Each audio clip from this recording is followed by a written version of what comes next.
qu'aujourd'hui nous ayons pour la première fois, comme le ministre Lavrov l'a indiqué, que le drapeau de l'AES soit monté en dehors de l'espace AES pour la première fois, c'est aujourd'hui ici.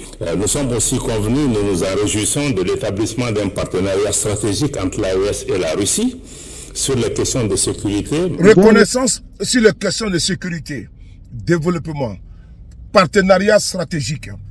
L'AES n'est plus circoncis au niveau des 3 pays, Burkina, Mali et Niger. L'AES maintenant au-delà des frontières est dans les cœurs. Frères et sœurs, d'aucuns avaient dit que l'AES était une vue d'esprit, que d'aucuns étaient dans une posture de rêveur. Aujourd'hui, ceux qui étaient dans la posture, dans cette litanie, pour ne pas dire qui utilisaient ce verbatim, aujourd'hui sont en train de pleurer à chaudes larmes. Les drapeaux de l'AES flottent désormais au niveau international, dans les ambassades et autres. Le drapeau de l'AES est reconnu par des pays. Le passeport de l'AES est reconnu. Nous avons écrit ensemble notre histoire, l'histoire de notre génération. Les pères fondateurs ont fondé la CEDEAO sur les fonds baptismaux d'une CEDEAO des peuples. On a vu que la CEDEAO est devenue la CEDEAO des copains, des amis et des consanguins. Aujourd'hui, la CEDEAO n'est que l'ombre de lui, n'est-ce pas, d'elle-même. Vu la CEDEAO politisée jusqu'à la moelle épinière, vu la corruption, vu les émissions de certaines puissances au niveau de la CEDEAO, vu les décisions de la CEDEAO qui ne sont pas souveraines, on ne peut pas dire indépendantes, les pays Burkina, Mali et Niger ont décidé de créer l'Alliance des États du Sahel, qui aujourd'hui est la confédération des États du Sahel. Frères et sœurs, aujourd'hui, cette confédération est reconnue par la Russie, un pays nucléaire, un pays qui aujourd'hui est dans le Conseil des Nations, qui a le droit de veto au Conseil de sécurité de l'ONU, un pays puissant, économiquement, militairement. C'est ce pays-là, la Russie, qui n'est pas n'importe quel pays, qui a décidé, la Confédération de Russie, la Fédération de Russie a décidé de recevoir les 3 ministres des Affaires étrangères. Avec qui? Avec le ministre des Affaires étrangères russe, Sergei Lavrov. Frères et sœurs, nous sommes en train ici de faire la communication pour dire cette communication-là qui est la suivante. On ne quitte pas 1 mètre pour 1 mètre, non. Ce n'est pas de ça qu'il s'agit. Nous voulons des partenariats gagnant-gagnant. Notre génération est une génération de rupture. Notre génération travaille avec tout le monde. Nos pays travaillent avec tout le monde. Travaillent avec tout le monde. Mais dans le strict respect de la souveraineté des États membres de l'AES. Parce que aucun pays ne peut vivre en autarcie. La CEDEAO ne vit pas l'AES ne vit pas en autarcie. L'AES demande qu'on le respecte. L'AES demande qu'on respecte sa souveraineté. C'est de ça qu'il s'agit. La Russie a décidé de respecter la souveraineté de l'AES. Et aujourd'hui, le drapeau de l'AES flotte où? Dans tous les pays au monde. Flotte où? Tous les pays qui sont des pays indépendants. Pour ne pas dire des pays souverains. Aujourd'hui, l'AES, que d'aucuns avaient dit, je ne parle pas toujours Tinibou, ça ne va jamais naître. L'AES est né. On écoute ici cette rencontre historique. Je l'ai dit que c'est historique parce que c'est notre temps, c'est notre histoire, c'est notre génération. À chaque génération son combat. Et notre combat, c'est le combat de l'AES. Et nous allons écouter ici ensemble cette visite historique des ministres des Affaires étrangères du Mali, du Burkina et du Niger à Moscou. On écoute ensemble.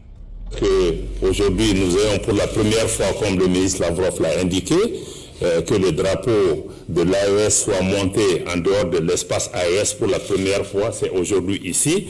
Nous sommes aussi convenus, nous nous en réjouissons de l'établissement d'un partenariat stratégique entre l'AES et la Russie sur les questions de sécurité. Un bon reflet des relations qui unissent ces pays à la Confédération des États du Sahel. Fait illustratif, la Russie est le premier pays à reconnaître la jeune confédération une semaine après sa création. Pour donner du poids à ces relations, le chef de la diplomatie russe reçoit ses homologues de la Confédération des États du Sahel. Une première rencontre aux allures de consultation sur des questions majeures. Au plan sécuritaire, par exemple, la Russie entend soutenir la future force unifiée de l'AES. Souligner la volonté de Moscou d'augmenter le potentiel des forces unifiées des États du Sahel, augmenter leur capacité de combat. la capacité des forces armées nationales de chaque pays, former les cadres militaires et les employés des forces du maintien de l'ordre. Aujourd'hui, nos unités travaillent dans le cadre d'opérations conjointes entre les trois pays qui donnent des résultats considérables sur le terrain avec la neutralisation de beaucoup de groupes terroristes dont certains se sont rendus aux autorités. Aujourd'hui, nous évoluons dans le cadre d'opérations militaires conjointes. L'objectif pour nous est d'arriver à mettre en place une force unifiée de la Confédération des États du Sahel pour mutualiser nos efforts dans le cadre de la lutte contre le terrorisme. Dans les domaines économiques, la Confédération AES et la Fédération de Russie ont une convergence de vues. Les deux parties se réjouissent du volume des échanges commerciaux multiplié par 10, mais insuffisant selon le chef de la diplomatie russe qu'il convient de revoir à la hausse. Il ne faut pas nous arrêter ici puisque les chiffres restent assez modestes et ces chiffres ne correspondent pas à nos potentialités. Aujourd'hui, nous avons abordé cette question et nous sommes convenus afin de renforcer le fondement matériel de notre coopération, de prendre des mesures supplémentaires, des mesures concrètes qui sont en train d'être formulées pour mettre en œuvre des projets économiques prometteurs au niveau de relations bilatérales entre la Russie avec chaque pays et dans le contexte des relations entre la Russie et l'Alliance des États du Sahel, compte tenu la formation de cette nouvelle association. Récemment, nous avons mis en place un prélèvement confédéral qui permet de prélever 0,5% des importations pour pouvoir financer le fonctionnement de cette confédération, mais aussi en même temps pouvoir financer la banque d'investissement, mais aussi financer les différents projets structurants dans notre souci d'avoir une organisation qui soit autonome, mais qui soit financée principalement par nos ressources, même si nous restons ouverts à différents partenariats sans qu'ils puissent prendre le contrôle de notre organisation. Concernant le volet diplomatique, la Confédération et la Fédération veulent intensifier leurs partenariats sur la scène internationale afin de constituer un verrou contre les décisions non justes. Par exemple, quand au Conseil de sécurité de l'ONU, on tente de faire passer des décisions qui ne sont pas acceptable pour les pays membres de l'AES, la Fédération de Russie fait tout en sorte que ces décisions ne soient pas passées.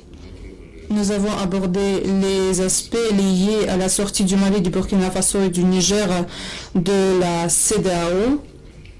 Nous avons abordé les principes pour normaliser la coexistence de ces deux associations. La Russie est prête à aider à la normalisation du dialogue constructif entre ces associations. Si nos services sont nécessités, nous sommes ravis de vous aider. Je me réjouis du fait qu'aujourd'hui, nous ayons pour la première fois, comme le ministre Lavrov l'a indiqué, que le drapeau de l'AES soit monté en dehors de l'espace AES pour la première fois, c'est aujourd'hui ici. Nous sommes aussi convenus, nous nous en réjouissons de l'établissement d'un partenariat stratégique entre l'AES et la Russie sur les questions de sécurité, mais comme sur les questions de développement et de coordination diplomatique. Ces conclusions sont contenues dans le communiqué qui a sanctionné cette première rencontre entre la Confédération des États du Sahel et la Fédération de Russie. Les deux